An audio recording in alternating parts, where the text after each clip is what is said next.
Perkenalkan, nama saya Sabila Salam Ramadan dengan NIM C0D021034 dari kelas Ki Perpajakan. Di sini saya akan menjelaskan tentang konsep investasi jangka panjang dalam akuntansi perpajakan. Definisi investasi. Investasi adalah suatu kegiatan pendapatan pada aset produktif dengan harapan mendapatkan pertumbuhan modal dengan jangka waktu tertentu. Pada dasarnya, investasi secara konvensional dapat diartikan sebagai suatu kegiatan bisnis yang pasif. Klasifikasi investasi terbagi menjadi dua, yaitu investasi jangka panjang dan investasi jangka pendek. Investasi jangka panjang adalah penanaman sebagian kekayaan suatu perusahaan pada perusahaan lain dengan maksud untuk memperoleh pendapatan tetap dan atau untuk menguasai atau mengendalikan perusahaan tersebut. Sedangkan investasi jangka pendek adalah produk investasi yang dilakukan dengan cara menyetor atau menyimpan sejumlah dana pada instrumen investasi tertentu dalam kurun waktu yang singkat. Tujuan investasi jangka panjang. Yang pertama, untuk memperoleh pendapatan yang tepat dalam setiap periode, antara lain seperti bunga, royalti, dividen, atau uang sewa, dan lain-lainnya. Yang kedua, untuk membentuk suatu dana khusus, misalnya dana untuk kepentingan ekspansi, kepentingan sosial. Yang ketiga, untuk mengontrol atau mengendalikan perusahaan lain melalui pemilik sebagian ekuitas perusahaan tersebut. Yang keempat, untuk menjamin tersedianya bahan baku dan mendapatkan pasar untuk produk yang dihasilkan. Yang kelima, untuk mengurangi persaingan di antara perusahaan-perusahaan yang sejenis. Dan yang terakhir, untuk menjaga hubungan antar perusahaan. Bentuk-bentuk investasi jangka panjang.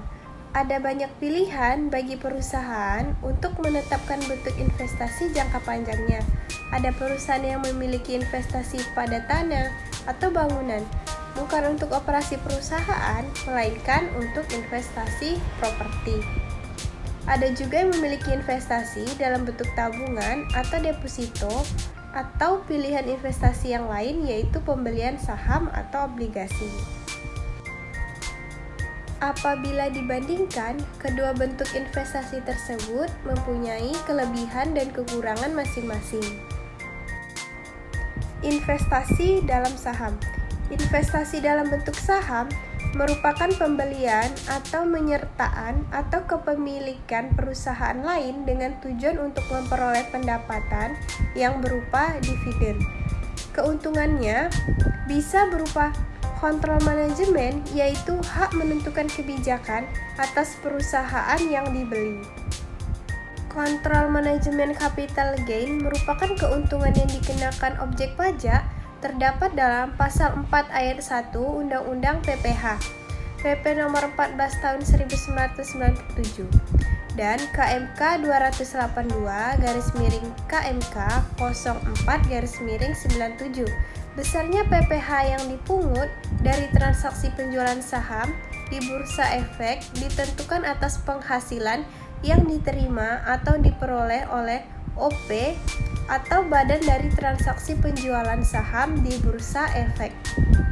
Saham pendiri dan bukan pendiri. Dipungut PPh bersifat final sebesar 0,1% dari jumlah bruto nilai transaksi penjualan. Investasi pada obligasi. Obligasi merupakan surat pinjaman uang yang akan dilunasi setelah jangka waktu tertentu. Umumnya, obligasi memberikan penghasilan bunga dengan jumlah tetap kepada investor. Ada kalanya, obligasi juga mempunyai hak atas pembagian keuntungan.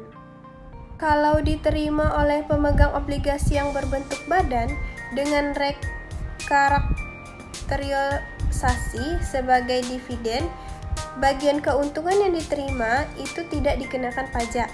Namun, bagi pembayar bunga yang karakterisasi sebagai dividen itu bukan merupakan biaya pengurang penghasilan. Penerapan metode investasi dalam akuntansi.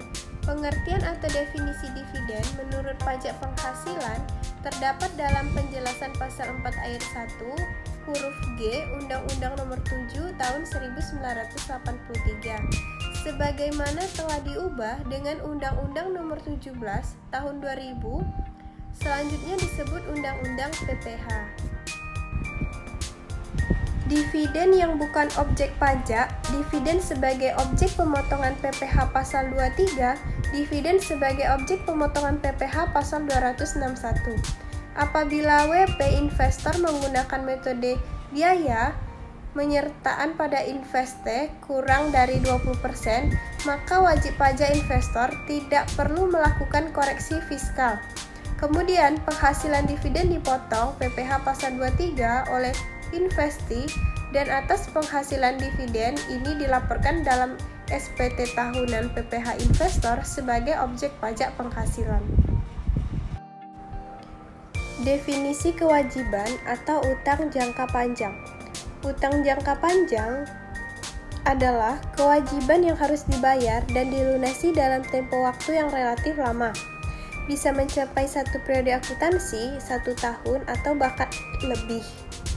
Secara lebih terperinci, utang jangka panjang dapat dijabarkan sebagai suatu kewajiban atau badan di masa depan yang harus dibayarkan sebagai akibat dari penundaan pembayaran yang seharusnya dilakukan dalam 1 tahun lebih atau siklus operasional perusahaan.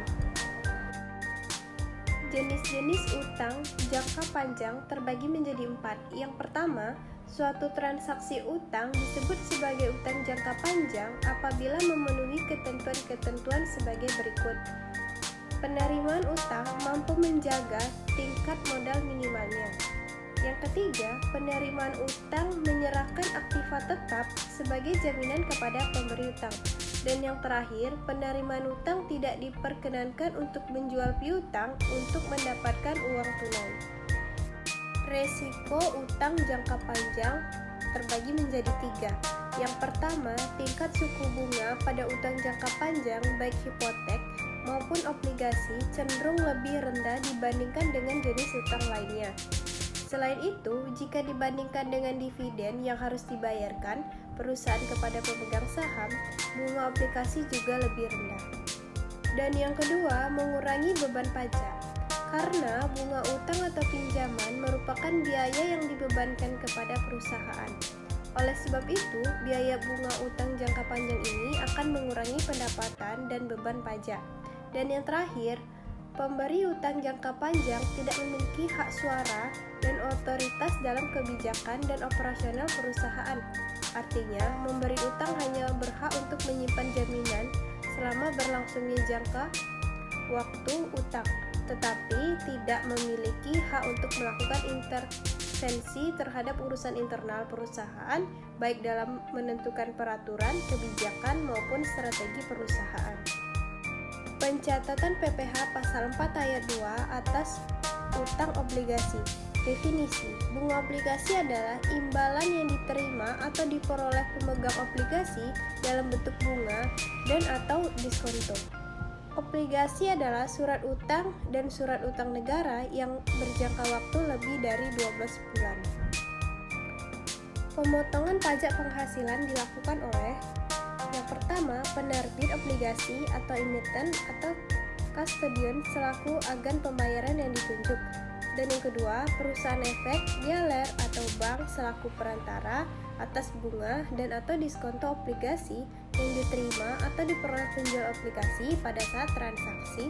Dan atau yang terakhir, perusahaan efek, dealer, bank, dana pensiun, dan reksadana selaku pembeli obligasi langsung tanpa memiliki perantara atas bunga dan atau diskonto obligasi yang diterima atau diperoleh penjual obligasi pada saat transaksi.